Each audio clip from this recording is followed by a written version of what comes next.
Muy buenos días, muy buenas tardes o muy buenas noches. No importa la hora que sea, porque lo importante es que estés escuchando Historia Oculta, el podcast en donde hablamos del lado desconocido de la historia. Y como siempre, me acompaña el Horrocrux favorito de absolutamente todos. Nagini, ¿cómo estás? Bien, gracias. Espero ustedes se encuentren bastante bien.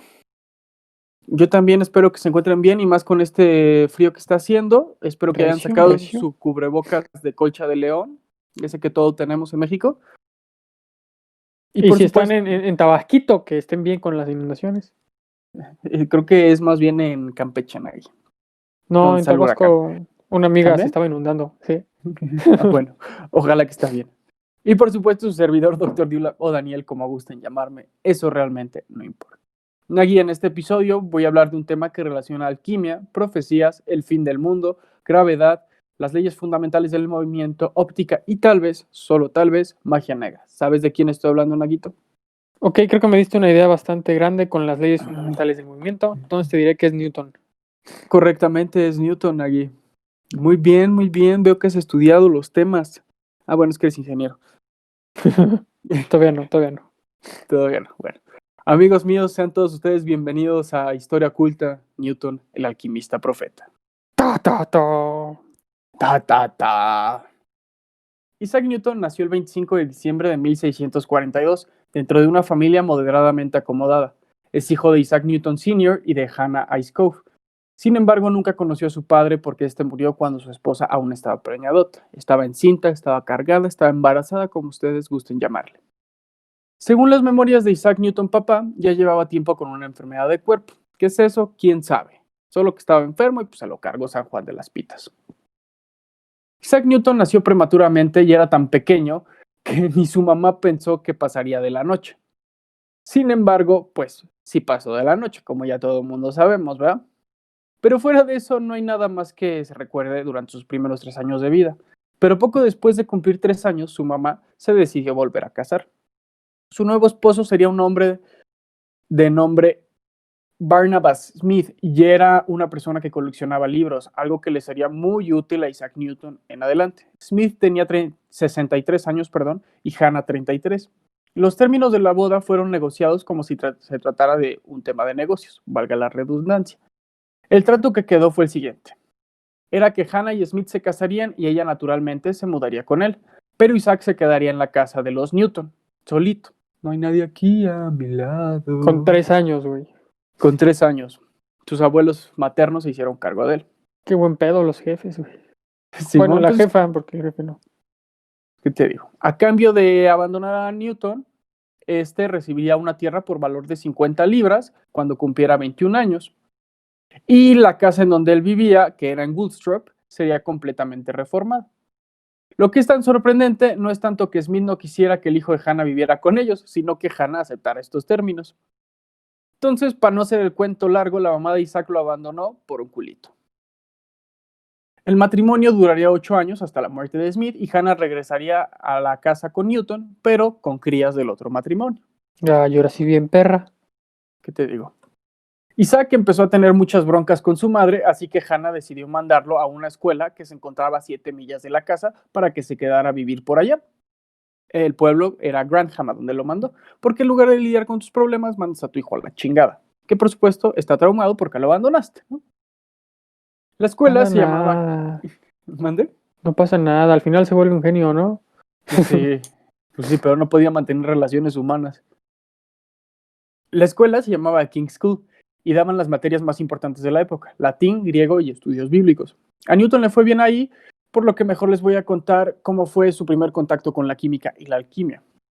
¿Va? Dale. Newton, cuando se fue a estudiar a King's School, se hospedó con la familia Clark y eran los apotecarios del pueblo. Y para Newton, el lugar en donde él vivía, que era el boticario, era un depósito de productos químicos a partir del cual se preparaban y vendían al público remedios y medicinas de todo tipo. Y era, por supuesto, un lugar maravilloso. En los estantes de alrededor de las paredes de la tienda se encontraba frasco tras frasco de polvos y líquidos de colores extraños, como el azufre, mercurio y sal.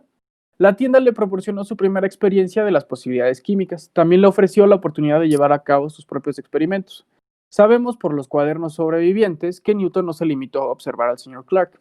sino que también transcribió remedios y curas de los libros que descubrió junto con los frascos de los productos alquímicos. Incluso pudo haber ideado sus propias recetas. Evidentemente, Newton a esta edad ya era un hipocondriaco. Aquí tenía 12 años, güey, a lo mucho. Y le gustaba preparar sus propios remedios que utilizaba con él y después se los ofrecía a los demás. Para esta edad había enumerado 200 enfermedades, de las cuales según él padecía. Mande. ¿Tú aceptarías a un producto químico que te está vendiendo un niño de 12 años que te dijo, yo hice? Por supuesto que no. Pero eran otras épocas, Naye. Eran otras épocas. Y como él trabaja con el apotecario, han de haber pensado, no mames, el niño ha de saber. Pues él lo hizo, su papá le enseñó y pues nada más lo molió. Ya chinga su madre. Bueno, pero para esa época, según Newton, ya había tenido 200 enfermedades. Pinche loco. A los 16 años, el director de The King's School se dio cuenta de que Newton tenía talento para el estudio, así que lo propuso para la universidad con su madre. Pero ella, a pesar de tener dinero, dijo, no, ni mergas, estudiar es para pendejos. A huevo. Y pues que lo sacan de la escuela al pobre Newton. Hicieron bien, no sirve la escuela. No, la neta no, güey, de todas formas te van a pagar una mierda. Por un año vivió en su antigua casa y se la pasaba haciéndose güey con las labores que tenía que hacer como forma de rebeldía. Después de esto, Hannah decidió que su hijo debía de ser supervisado por un sirviente de la casa que lo cuidara y le diese al niño las instrucciones adecuadas. Y como era de esperar, la idea fracasó porque Newton rápidamente cambió la situación a su favor, permitiendo que el sirviente haciendo que el criado hiciera todo el trabajo mientras él se desvivía por leer o por otros intereses. Cada sábado, Isaaccito solía ir a visitar el pueblo de Grantham, que es en donde estaba el King's School y por ende donde estaba el señor Clark. Supuestamente para comprar suministros para la semana siguiente y venderlo de la semana anterior. Al llegar, él mandaba la chinga al sirviente, le decía que fuera a hacer las cosas, mientras Newton se iba a visitar al señor Clark en su tienda. Lo que atrajo a Newton de regreso fue una nueva colección que el señor Clark había adquirido de su recientemente fallecido hermano. Obviamente al señor Clark también le gustaba mucho leer, pero tenía poco tiempo para hacerlo. Quizá Newton se había ofrecido a catalogar los libros a cambio de tener la oportunidad de leerlos. Sea como fuera, de alguna manera se las arregló para persuadir a Clark de que le permitiera pasar casi todos los sábados leyendo en su casa. De los misterios de la naturaleza de Bate y Art, Newton había descubierto los elementos de la experimentación y las habilidades prácticas, lecciones que obviamente nunca olvidaría, pero que emplearía tanto como un erudito ortodoxo como en su papel de alquimista. Salió una notificación, perdón. Cuando encontró el libro que más marcó su vida, ¿no? ¿El Cúbole? El Cúbole con de Jordi Rosado. Por supuesto que sí, Jordi Rosado, si no estás escuchando esto, tu libro es maravilloso, yo me medí el pene con él. Güey, ¿Tenía esa una mamada? regla para medir el pene, güey. Ok. Bueno. Por eso mi mamá compró el otro libro de Jordi Rosado de Tengo un hijo adolescente y no sé qué hacer. Todo es tu culpa, Jordi Rosado. Estúpido Jordi Rosado. Bueno, eran lecciones que nunca olvidaría, pero que emplearía tanto como un erudito ortodoxo como en su papel de alquimista. Pero aquí no solamente había ese tipo de textos, sino que también había de grandes escritores y filósofos. Newton descubriría a Francis Bacon, a René Descartes, ya sé que no se dice Descartes, pero no sé hablar francés, disculpen ustedes, Aristóteles y Platón, adquiriendo una educación más completa y útil de la que podría haber obtenido dentro de los estrechos límites del programa escolar. Hannah se enteró de lo que estaba haciendo Isaac y finalmente se dio en mandarlo a la universidad, aunque pues de muy mala gana. En 1660, Newton ingresaría a Cambridge para estudiar. ¿Qué crees que estudió allí?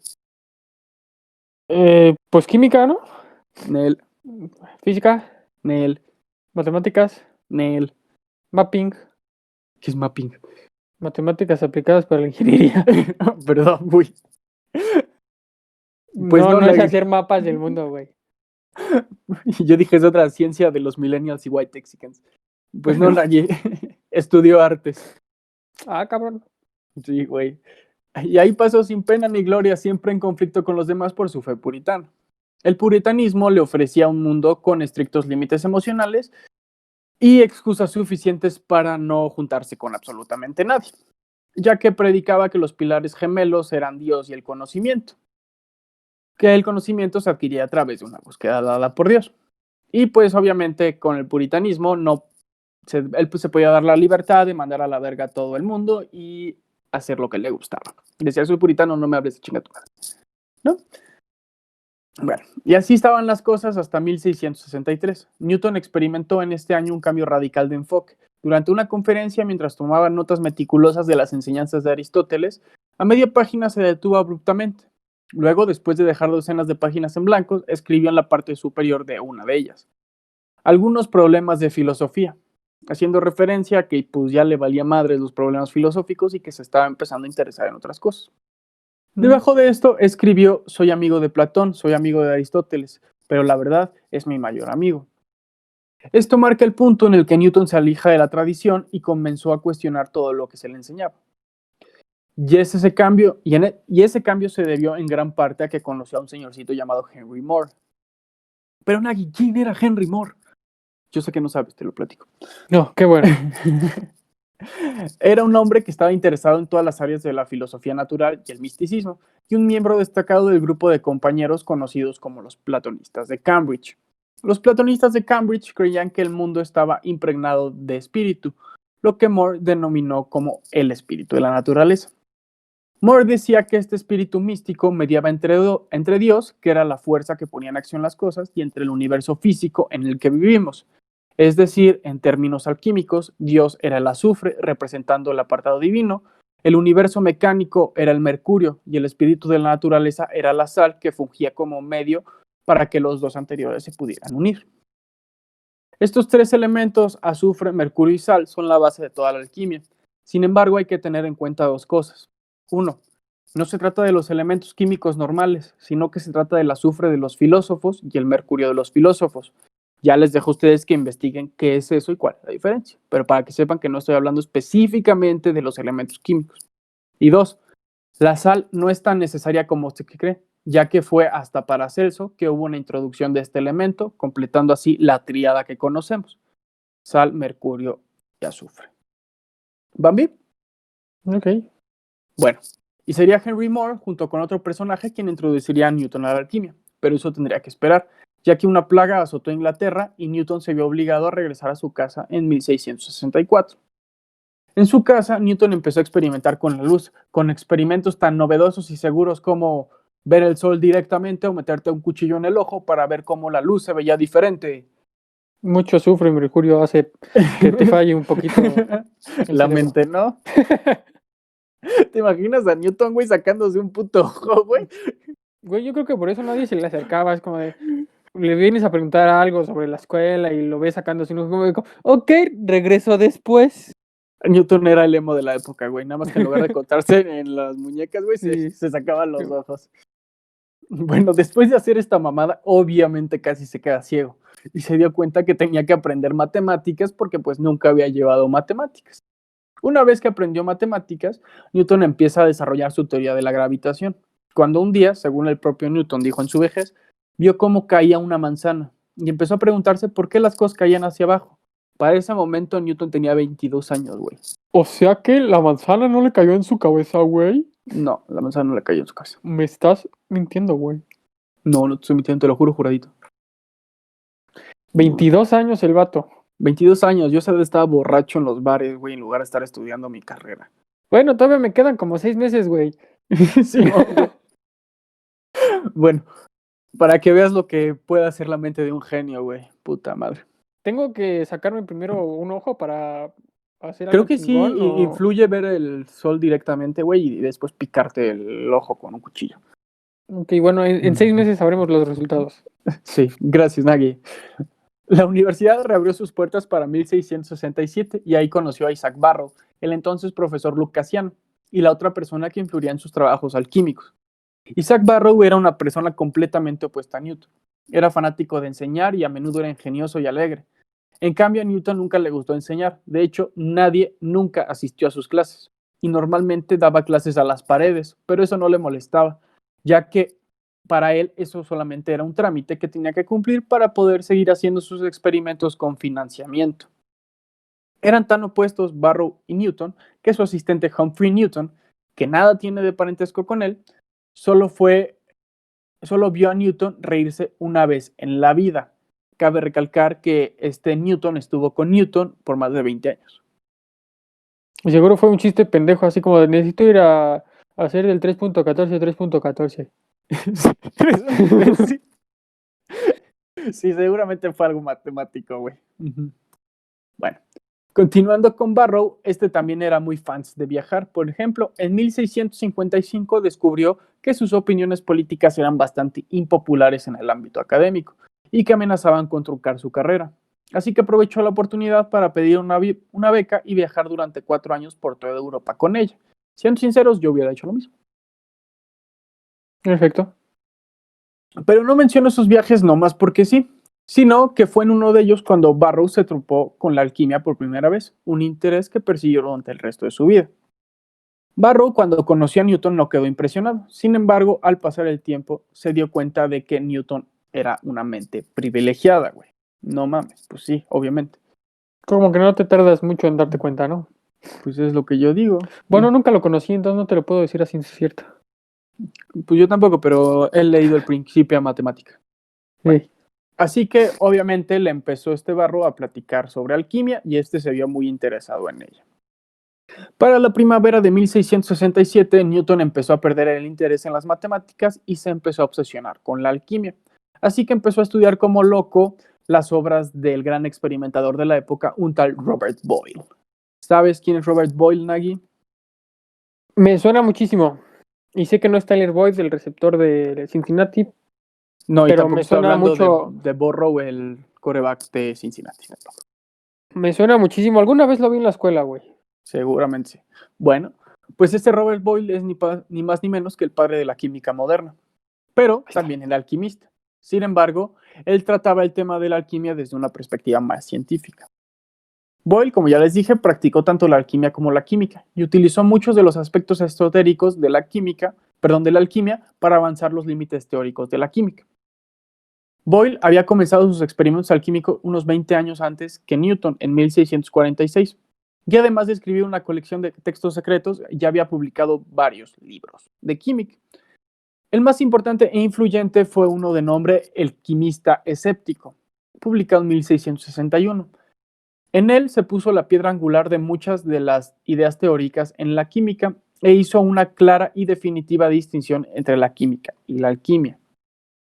Newton, al leer al Boyle, se volvió a conectar con su yo pequeño que hacía experimentos en la apotecaria, en la botánica, pues, y siguió estudiando con mayor ahínco. Y estuvo estudiando alquimia durante 2 años sin realizar experimento alguno, hasta que en 1669 Barrow le cedió a Isaac su puesto como profesor lucasiano, algo que le dio un mayor ingreso y que le permitiría adquirir nuevos juguetes que posteriormente pondría en buen uso a través de experimentos alquímicos. ¿Cómo ves, Nayes? Pues como tenía que ser. No, no me esperaba que ese güey trabajara en el sótano de la escuela, ¿va? No, yo tampoco. Bueno, aquí tengo que hacer una pequeñita pausa para definir ciertas cuestiones que vendrán a ser de utilidad en el resto del podcast. Así que cuando hable de los 4 elementos no me estoy refiriendo a los 4 elementos como los conocemos. O puede que sí, depende del contexto. Aquí todo va a depender del contexto. A lo que me estaré refiriendo es a sus propiedades y al estado de la materia que representan. O sea, cuando hablo de agua me refiero a algo en estado líquido. Cuando hable de fuego me refiero a algo gaseoso sutil o caliente. Cuando hable de aire me refiero a algo gaseoso en su totalidad y cuando hable de la tierra me refiero a algo sólido. Ahora bien, hay que dar aparte más definiciones. De lo contrario, no me van a entender ni madres. Cuando hable de los 7 elementos alquímicos, me estoy refiriendo al oro, plata, mercurio, plomo, estaño, hierro y cobre. En el caso del mercurio, puede ser el mercurio normal o el mercurio de los filósofos. Todo depende del contexto. Cuando hable de los planetas, me estoy refiriendo a los 7 metales también. El sol es oro, la luna es plata. Sí, amigo, sabelo todo. Ya sé que la luna no es un planeta, que es un satélite, pero me vale verga. Así lo dicen. Mercurio es, pues Mercurio. Saturno es plomo, Júpiter es estaño, Marte es hierro y Venus es cobre. ¿Ok? Apuntados, güey. Sí. El alcaest es el solvente universal, mientras que el arqueón es la fuerza primaria que todo pone en movimiento, o sea, la fuerza divina. Sublimar se refiere a purificar. Transmutar es cambiar las propiedades de un metal para convertirlo en otro. Cuando hable del principio volátil o de la volatilidad, estoy hablando del mercurio de los filósofos. Y cuando me refiero al principio fijo, estoy hablando del azufre, de los filósofos. ¿Y cuál es el mercurio de los filósofos? No, pues yo les dije, investiguen ustedes, no les voy a regalar todo el conocimiento. Ah, bueno. Bueno, hablando de que les regalé conocimiento. Pues esto es el conocimiento más básico de la alquimia, de nada. Ahora depende de ustedes estudiar si les interesa. Pero como soy bien buen pedo, les voy a decir por dónde pueden empezar. Les voy a recomendar el libro que tiene los temas más básicos de alquimia y este libro está explicado con peras y manzanas. Y lo mejor de todos es que está en PDF completamente gratis. Se llama Teorías y símbolos de los alquimistas, la gran obra, del autor Albert Poisson, Poisson. Poison. Va para que le echen un ojo. ¿Ese güey no era matemático también? Sí. Ok. Y una vez que lo lean, podrán resolver el siguiente acertijo, que es la base para que continúen con sus estudios. ¿Qué tiene 3 ángulos en su substancia, 4 ángulos en su virtud, 2 ángulos en su materia y 1 ángulo en su raíz? Ustedes ya saben la respuesta, continúen con su estudio alquímico, de lo contrario no van a entender un pito. Les cuento todo esto porque es importante que lo conozcan, porque si no, no van a encontrar nada, no van a entender absolutamente nada de esto. Bueno, y aparte de todo esto, los alquimistas eran muy fanáticos de esconder su conocimiento. Muy fanáticos. Ya que eso les daba una idea de que su arte tenía fundamentos misteriosos y antiguos provenientes de la corriente hermética, que es derivado del dios Hermes o Tot o Hermes Trismegisto, el 3 veces grande, a quien se le atribuye el primer escrito alquímico dado a conocer bajo el nombre de la tabla esmeralda.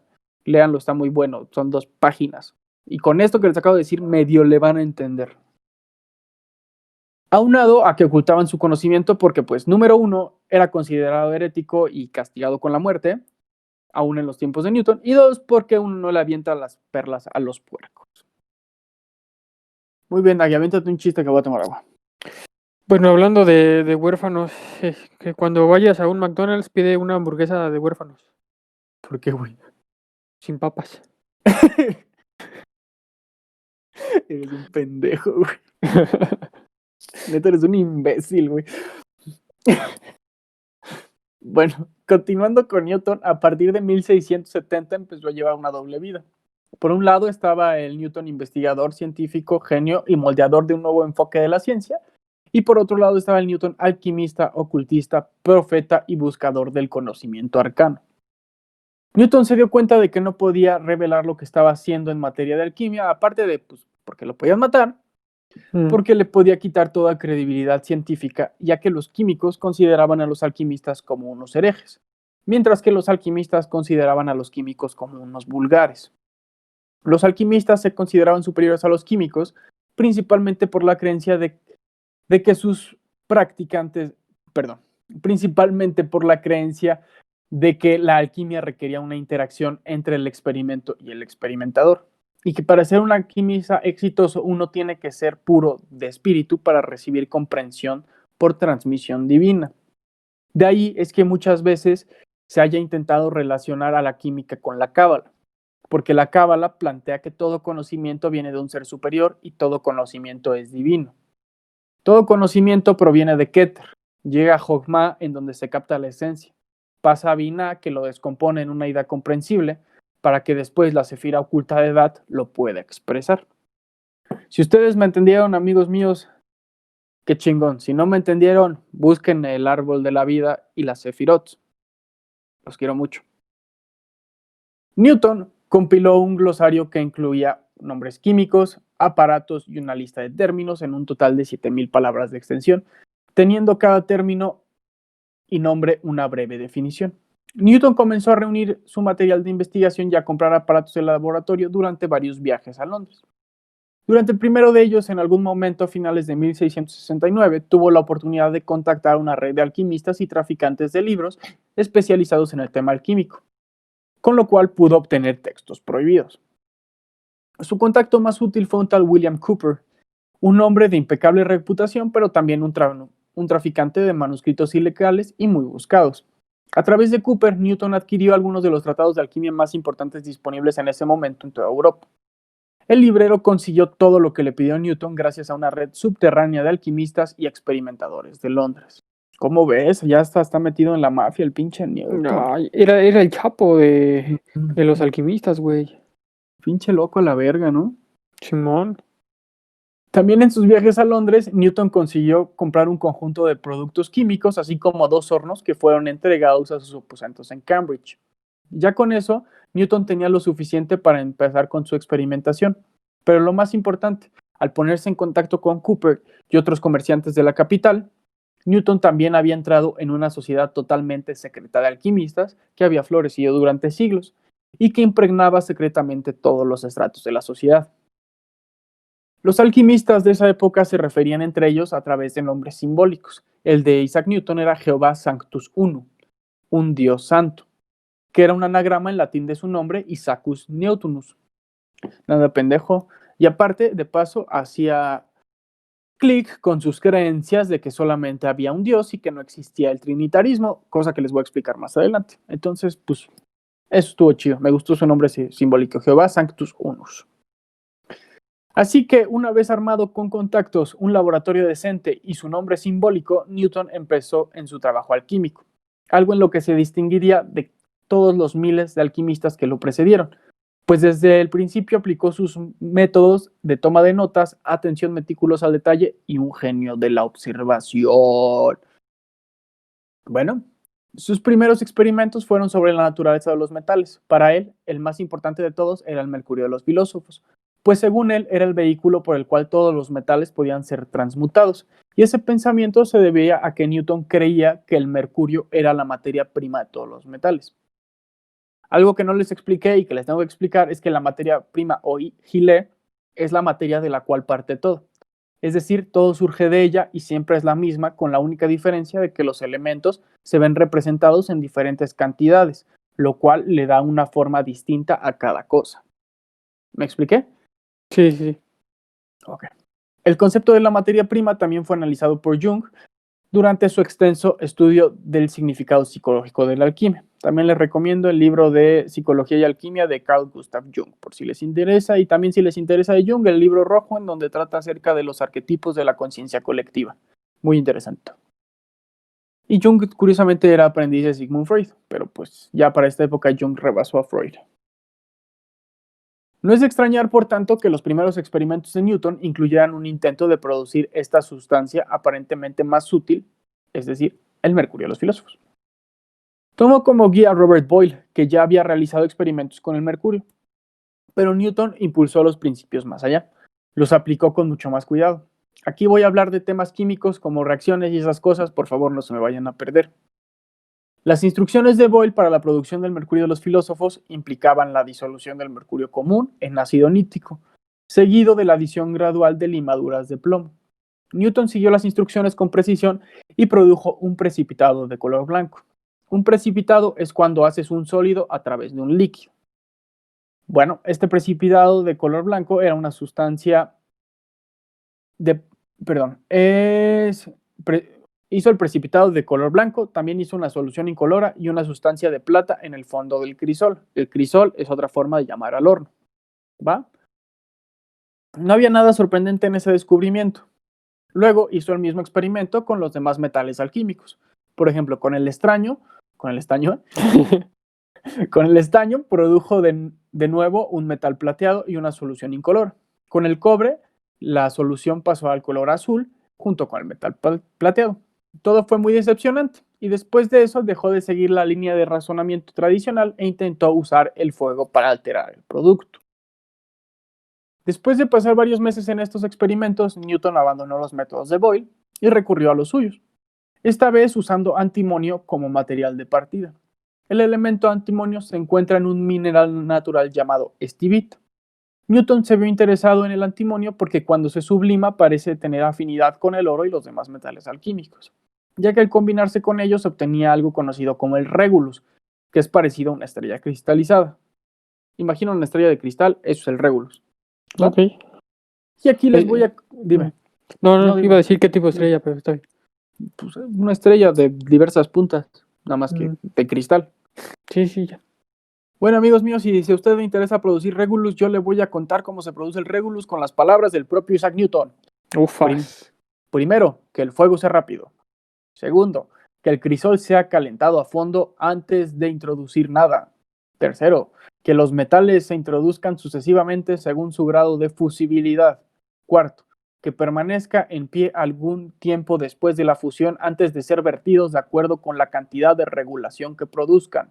Sexto, que si quiere que el salitre fluya sin demasiado calor, se puede acelerar tirando un poco más de salitre, mezclando con un octavo o un sexto de carbón finamente pulverizado. Espero que hayan tomado nota, así se produce el Regulus. Un aplauso para Newton. ¿Ya con esto sale? Sí. Bueno. Aunque estaba satisfecho con el resultado, también se dio cuenta de que solamente era un paso más para obtener la piedra filosofal. Después de 5 años de experimentar con la alquimia, Newton se sintió preparado para escribir sobre ella, así que escribió un texto que llamó el Clavis, la llave, que era un documento de más de 1200 palabras de extensión en donde plasmaba sus descubrimientos de más de 5 años de experimentación. Pero eso no fue lo más importante, sino que la alquimia le ayudó a completar su teoría de gravitación. Se dio cuenta de que el universo era más amplio de lo que jamás se había atrevido a imaginar. Y gracias a la alquimia y sus reacciones pudo visualizar cómo funcionaban las fuerzas de atracción y repulsión que son tan fundamentales para la gravedad. Ay, güey. Estaba cerdo el güey, ¿no? No, estaba loco, de todo agarraba conocimiento mi perrito, güey. Bueno, voy a hablar ahora de su faceta de profeta. Newton era un ario, pero no como lo conocemos ahorita gracias a los nazis. Que, por cierto, si no han visto los episodios en donde hablamos de esoterismo y ocultismo nazi, vayan a verlos, están bien vergas, ¿sí o no, Nayib? 100% recomendado, carnal. Así que vayan de una vena. De una vena, pónganle pausa a este y vayan a ver el otro, no es cierto. Acaban este y ya luego. Acaban este y después ven el otro. La doctrina aria de la cual Newton era partícipe tuvo sus orígenes en las enseñanzas de un sacerdote alejandrino del siglo IV llamado Arius, de ahí viene el nombre de la doctrina. Y este sostuvo que no existía la Trinidad, Padre, Hijo y Espíritu Santo. De ahí es que su nombre simbólico significa Dios es uno, ¿no? Ok. Para Newton. Newton veía el trinitarismo como una blasfemia debido a esta corriente de pensamiento. Desde 1672, Newton se había dado la tarea de investigar los aspectos más enterrados de la teología. Según el propio Newton, una lectura del Apocalipsis lo llevó a creer que la Iglesia Católica era la conocida como puta de Babilonia y que existía una relación entre la caída de la Iglesia Católica y el fin del mundo. Ahorita les cuento más sobre eso. Newton también hizo una larga investigación sobre las profecías de Daniel, mismas que fueron publicadas póstumamente en el año 1733, pero la publicación desapareció misteriosamente y ahora solo quedan 800 páginas de notas y borradores sobre los escritos de Newton respecto a temas religiosos. Newton creía que la Biblia no solo hablaba de forma literal, sino que a través de un análisis profundo se puede decodificar la fecha del fin del mundo y dilucidar la sabiduría de los antiguos. Aquí Newton no es el único que piensa en eso, sino que hay varias corrientes de pensamiento que creen que a través de la Biblia se puede llegar a conocer muchas cosas. De hecho, dicen que la Biblia es el manual mágico más poderoso del mundo. Tú puedes romper los 7 sellos que la contienen. Pero bueno, es otra historia. En este tema, Newton se vio muy influenciado por las ideas del escritor y místico Joseph Smith. Smith fue un puritano que desarrolló una técnica para fechar los eventos de la Biblia e interpretar las profecías. Escribió un libro llamado Una llave del Apocalipsis, que proponía un método por el cual los días del Antiguo Testamento deberían de ser interpretados como años, permitiendo así fechar las diversas proclamaciones de los profetas, incluidos el fin del mundo. Y esa fue la clave que usó Newton para intentar descifrar la Biblia. ¿Ok, Nagui? ¿Sí me expliqué o no? Sí. O sea, yo le hubiera puesto como de nombre Jutsus para descifrar la vida. Eres un pendejo. Kagemushin no Jutsu. ¿No? Por ejemplo, de Newton. Newton dijo que en el Antiguo Testamento la monarquía sarracena estaba representada por langostas. Así que dijo, la vida de las langostas promedio es de 5 meses, y como Dios envió 2 plagas de langostas, eso equivale a 10 meses. 10 meses son aproximadamente 300 días. Entonces, la vida del imperio sarraceno debió de haber sido de 300 años. Y eso, curiosamente, era algo real. El imperio sarraceno estuvo activo entre el año 637 y 936. Así que, sabiendo eso, se dispuso a probar encontrar la fecha del fin del mundo. Uy, sí. El libro del Apocalipsis dice que el reinado del anticristo durará 1260 días. Por lo tanto, Newton supuso que eso se refería a 1260 años. Y como la iglesia es la puta de Babilonia, entonces la iglesia es el anticristo. Newton se puso a buscar cuándo había sido fundada la iglesia católica y se dio cuenta de que fue fundada alrededor del año 400 después de Cristo, durante el reinado del emperador romano Teodosio. Entonces Newton concluyó que el fin del mundo debía de ser entre la última década del siglo XVII o principios del año 1700. Pero como el mundo no se fue a la mierda en esa época y Newton estaba vivo para ese momento, se dispuso a cambiar uno de los factores. Y dijo, como a huevo la iglesia es el anticristo, igual la cagué y no debí de haber tomado el inicio de su reinado en su fundación, sino que debí de haber tomado el inicio de su reinado cuando ya estaba en su apogeo, que según él fue en el año 800. Entonces, Nagy, ¿sabes qué año predijo Newton para que hubiera sido el fin del mundo? Puta, si me dices 2020, güey, ya valió madres todo. De Sí, por dijo sí que el ya, 2020. ya. Gracias por escucharnos, amigos. No Disfruten su queremos llegar a vida. diciembre. Newton lo dijo. Newton dijo que el fin del mundo iba a ser en el año 2020. Amigos, espero que estén muy bien, cuídense y que Newton los agarre confesados. No, no es cierto. Newton dijo que el fin del mundo iba a ser en el año 2060. Igual O sea, chance en ya estoy 40 vivo, años. güey. Sí, pero para que lo tengan en cuenta. Sí, porque 800 más 1260 te da 2060. Matemáticas, hijo, matemáticas. Y él sabía algo de eso, según yo. Simón, pues él inventó el cálculo. Bueno, Newton también se puso a estudiar el templo de Salomón para desarrollar profecías. Afirmó que Salomón había diseñado deliberadamente su templo con ojos privilegiados y la guía del Señor, no solo como un paradigma para el universo, sino como un patrón para el futuro de la raza humana. Y Newton terminó elaborando un diagrama que él creía representaba un plan para el futuro del mundo y de la humanidad, al cual yo no le entendí ni madres, entonces no me voy a molestar en explicar. No tengo la mente de un genio, entonces sorry. Pero lo más importante de su estudio del Templo de Salomón es que también le ayudó a visualizar la imagen de la gravitación. Pensó que el fuego que ardía dentro del templo en el centro era lo que atraía a los creyentes a acercarse, haciendo así un símil de cómo la gravedad atraía todas las cosas, fungiendo el Templo de Salomón como un modelo microcósmico, mientras que el sistema solar sería el modelo macrocósmico. Bastante interesante, ¿no, Nagui? Yo que este güey agarraba conocimiento de todos lados y lo usaba para impulsar sus cosas. Estaba bien perro el güey.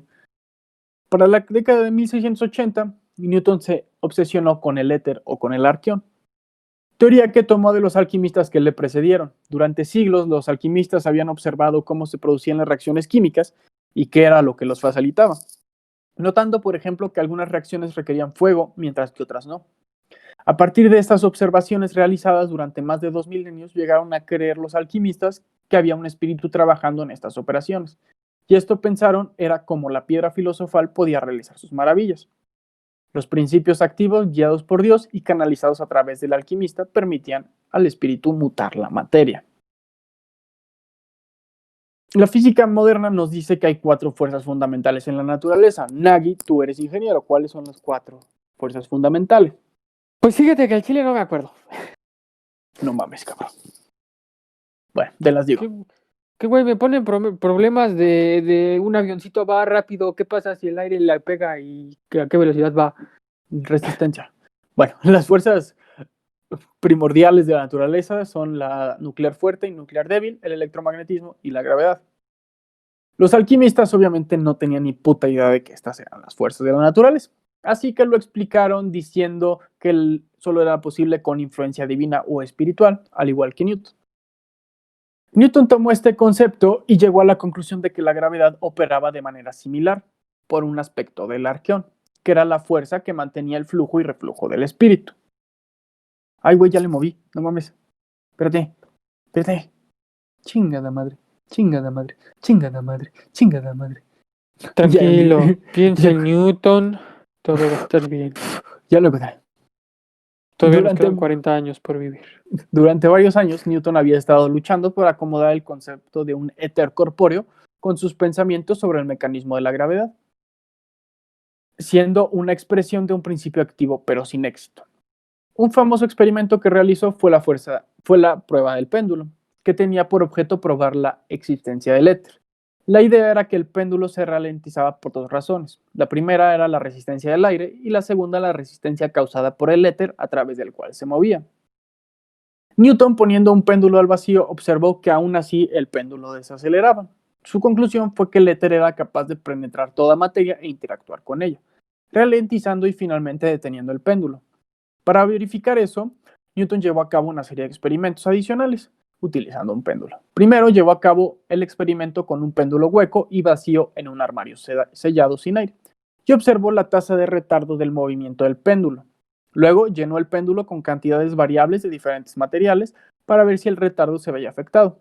Esto contradecía la noción de que el péndulo se movía a través de un éter corpóreo. Si lo hacía, el éter debía de interactuar con los materiales que llenaban el hueco del péndulo. Y concluyó que si el éter existía, era en gran parte un vacío. Bien loco el Newton, a la verga. O sea, el éter es un nada. Vacío. Un vacío. Ok. En otras palabras, de sus experimentos había quedado claro para Newton que si había un éter, entonces presentaba muy poca resistencia a los cuerpos que se movían a través de él, lo que significaba que no podía ser corpóreo o hecho de ningún material conocido, porque si lo fuera, interferiría con los cuerpos que se movían a través de él. Así que determinó que el éter era incorpóreo. En 1693, Newton empezó a escribir un libro de nombre Principia, en donde declaraba haber cumplido con el sueño del alquimista, pero nunca completó esta obra. Nadie sabe a lo que se refería cuando dijo que cumplió con el sueño del alquimista. Tal vez se refería a que encontró la piedra filosofal, lo cual explicaría cómo fue que vivió 85 años en una época donde la media de vida era de 60. También, Puede ser. al final de su vida, Newton creía que el modelo de Pitágoras, que el modelo que Pitágoras había desarrollado para la escala musical y la armonía de ciertas notas era de hecho una metáfora o modelo para el universo, y que Pitágoras había llegado a la ley del cuadrado inverso para el movimiento planetario y lo codificó en este modelo de estructura musical. Algo con lo que Newton se basaría para determinar muchas variables de la gravitación. Lo tomó también de aquí de Pitágoras y de que según él estaba escondido dentro de escalas musicales. What the fuck. Pero Newton también al final de su vida no desistió de su creencia de que el éter ayudaba a la gravedad, así que continuó estudiando y llegó a la conclusión de que Dios no controla directamente las fuerzas gravitatorias que mantienen a los planetas en movimiento, ni tampoco proporciona directamente el medio a través del cual opera la gravitación universal. En cambio, el éter incorporal, que facilita el fenómeno de la gravitación y las demás fuerzas universales, es en realidad la forma espiritual de Jesucristo. Sí. Por supuesto, Newton no tenía medio de probar estas hipótesis. ¿Cómo ves, Nagy? Que Jesucristo era la gravedad, básicamente. Sí, es que él siempre está empujando así con su airecito. Eres un imbécil. En el año Pregúntale, güey. A ver, Jesus, si estás aquí, dame una señal. Que está soplando, no te puede contestar. Ah, es verdad. En el año 1727, Newton quemó una cantidad estúpida, ingente y pendeja de papeles, mientras él alegaba que eran cuestiones sin importancia, aquellos que lo conocían sabían que se trataba de algo más. Unos decían que quemó los secretos de la piedra filosofal que había descubierto, y otros alegaban que quemó su investigación sobre magia negra, ya que se rumoreaba que andaba metido en eso. Sin embargo, eso no lo podemos saber. ¿Tú crees que estaba metido en magia negra, Nagy? Yo digo que alguna vez lo intentó. Yo creo que igual y una de esas sí se metió en magia por el tema de que absorbía conocimiento de todos lados y era como curioso y quería saber absolutamente todo. Entonces, en algún punto, a huevo tuvo que haberse metido en ese pedo. Sí, de que estuvo en algo de eso. Aparte, estaba en una sociedad de alquimistas en donde pues, era secreto. Estaba en el Royal Society y muchos eran masones de la Royal Society. Entonces, sí pudo haber entrado en temas mágicos. Probablemente sí. 99% seguro. Newton murió a sus 85 años de causas naturales en el año 1727. Al momento de su muerte, su biblioteca contenía 169 libros sobre alquimia y química, incluyendo obras de algunos de los nombres más importantes en la historia del tema. y se ha dicho que Newton poseía la más fina y extensa colección de textos alquímicos jamás acumulada. Estos textos fueron comprados en 1933 por ni más ni menos que Keynes, creador del liberalismo y modelo actual que utilizamos. ¿Cómo ves, Nagui? ¿Y sigue vivo? Keynes no, ya se murió. ¿Y ahora quién tiene la Está repartido en biblioteca? Cambridge, en bibliotecas de suma importancia. Está repartido por todos. ¿Te gustó el capítulo, Nagui? En efecto, tengo que empezar mis pruebas de ver el sol. Ajá. A ver si pega. Así es. ¿Cuál fue tu profe favorito? Esa. Esa, definitivamente esa. Sí. Sí. También casi se muere, ¿no? Con Sí, oliendo mercurio. hueliendo mercurio. Oliendo. Sí, casi se muere hueliendo mercurio, incendió su laboratorio quién sabe cuántas veces. No sé cómo no se mató. O sea, neta, el tipo tenía un don para no matarse. Pues ves, ya ves, güey. Hasta para quemar cosas hay que pensar. Es correcto, Najito. Bueno, ¿tienes algo más que agregar, pequeño Nagui? ¿Una duda que tengas? ¿Quejas? No hasta el 2060. Ok, esperemos que Newton no se haga realidad. Pues muy bien, Perfecto. amigos, si llegaron hasta aquí, se los agradezco muchísimo. Espero que tengan una bonita semana, un buen día. Cuídense del coronavirus y esperen el año 2060 porque nos va a cargar la verga. Según Recuerden Newton. seguirnos en Instagram en Historia Oculta 777. Si tienen algo que decirme por ahí, si tienen algo que quejarse por ahí, si tienen recomendaciones también por ahí. Muchas gracias y nos vemos la próxima semana. Bye. Chao.